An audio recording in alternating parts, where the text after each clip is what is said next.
They considered Turkish for more than 2 decades ago.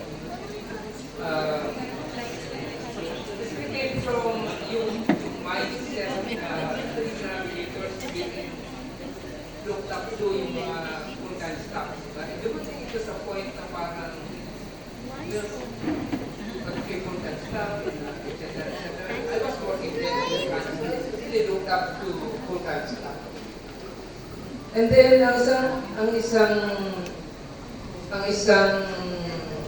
siguro ang isang message ko ay look at your work. Look at your work as not just for it, but your work itself is spiritual. Na ang full-time staff pare-parehas lang at ang working people wala itong elevation ng position. Because everything has become spiritual. Whether you eat or you drink, you do it for the glory of God. Siguro yung mindset ng dichotomy, siguro dapat matanggal yan lalo sa context ng Pilipino.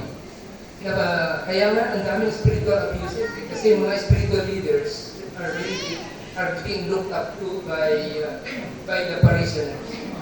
Sa suggestion ko, yung inherent context ninyo as working people, in itself, ito yung very honorable yung ginagawa nyo, yung work, honoring God and what you are doing.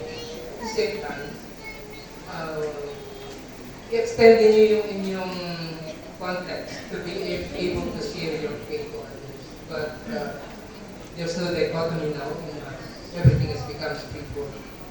And even as we go to the office, as if you are entering a church building, worship.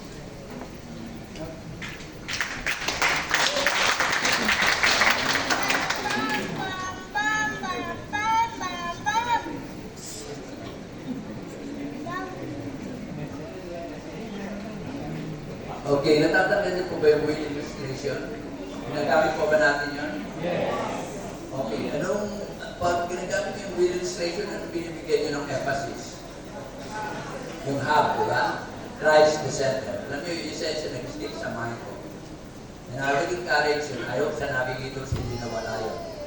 So, ngayon sa mga churches, isang inuulit is to call the church back to the centrality of Christ. Back to the cross, back to Christ-like. Kasi ang discipleship ngayon has become a program-oriented, program-centered rather than Christ-centered. Pag umiikot ako, ang isang tanong ng mga pastor sa akin, ano bang pinaka-effective na program? Hindi, no? Walang pinaka-effective na program. Kasi any program, walang one-size-fits-all na program. Maring effective dito, pag dinala mo sa bundok yan, hindi effective yan. Kasi doray na tao rin. Tama? Kaya sabi ko, discipleship should be Christ-centered. Balik natin yun. And then also, we need to go back to the cross. Kasi ang discipleship na is too cheap and too comfortable, too convenient. Nawawala yung element of suffering, element of discipline, element of suffering. Kaya madali magsabi ng praise the Lord and hallelujah pag everything is okay. Pag hindi na okay, then why Lord? Kaya? Kasi hindi natin pinasok yung cross. Kalimutan natin yung Luke 9:20. And then, let's go back to the ultimate goal ng discipleship, which is Christ-likeness. Okay? Ang goal natin sa discipleship is not just to be a disciple, not just to be a navigator disciple, but a Christ-like disciple. Yan ang gusto ko ibalik. I hope hindi nyo nawala yan. I remember nung young Christian ako, pag nagkukwento ako noon, yung Gene Tabor, tinig ako eh. Kasi nagkukumplay lang sa struggle ko sa mga, yung disciple, maraming ginagamit, my disciple, my disciple. Sabi niya, it's good that it's your disciple, not Christ's disciple. Nag-stick sa akin yun. Sinasabi, my church, my ministry. Hindi, no? Christ ministry yan. That's Christ church. That's not yours. Kaya pag hindi nila ingat, ang ministry nila nagiging self-centered. Sa churches, to church-centered. Inalam natin yan. Maraming mga churches kilala sila because mga celebrity pastors yan rather than Christ-like pastors. So let's go back to the center. Romans 14:7-8 says,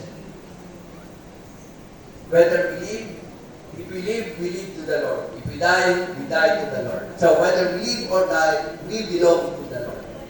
Or simply put, Philippians 1:21. For we to live is Christ, and to die is gain. See, that shows the centrality of Christ. I hope hindi natin mawala.